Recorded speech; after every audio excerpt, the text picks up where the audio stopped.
मी बघतोय पहलगाम दहशतवादी हल्ला झालेल्या घटनेला आता एक आठवडा उलटलाय।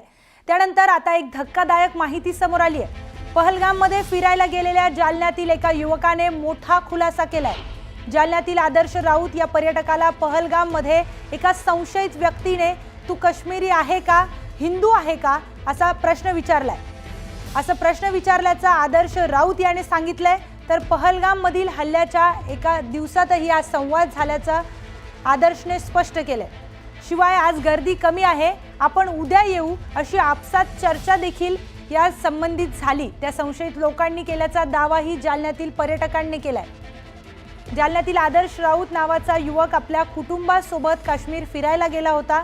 हल्ल्याच्या एक दिवस आधी राऊत कुटुंब पहलगाम मध्ये होतं। त्यावेळी काही संशयित लोक तिथे आले।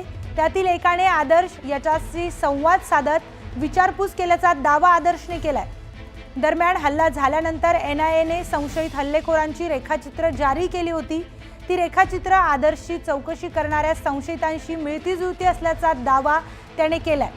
आता या संशयावरून त्याने थेट एनआयएला ईमेल करून माहिती देखील दिली आहे। राऊत कुटुंब सुट्ट्यांमुळे पहलगामला गेलं होतं, पण दहशतवादी हल्ला झाल्यानंतर रेखाचित्र जारी झाल्यानंतर आपल्याला रेखाचित्रातीलच आरोपीचा चेहरा आठवल्याचं आदर्श राऊत याने सांगितलंय।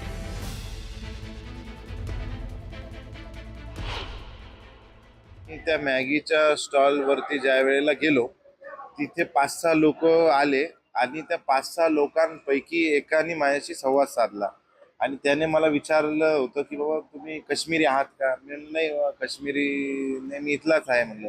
पण नाही तुम्ही काश्मीरी तर वाटत नाही, तुम्ही हिंदू आहात का। तर मला थोडंसं विचित्र वाटलं ते। आणि मग जेव्हा तिथे नेटवर्क नसल्यामुळे मी त्या मॅगीवाल्याचा नंबर घेऊन तिथून खाली परतलो आणि त्यांना पेमेंट केलं। परंतु दुसऱ्या दिवशी हल्ला झाला, आम्ही फार घाबरलेलो होतो, फार तणावाचं वातावरण होतं। आणि ते सर्व झाल्यानंतर 2 दिवसानंतर जेव्हा ते स्केचेस रिलीज झाले त्यापैकी एक दहशतवाद्याने माझ्यासोबत संवाद साधला असं माझ्या लक्षात आलं।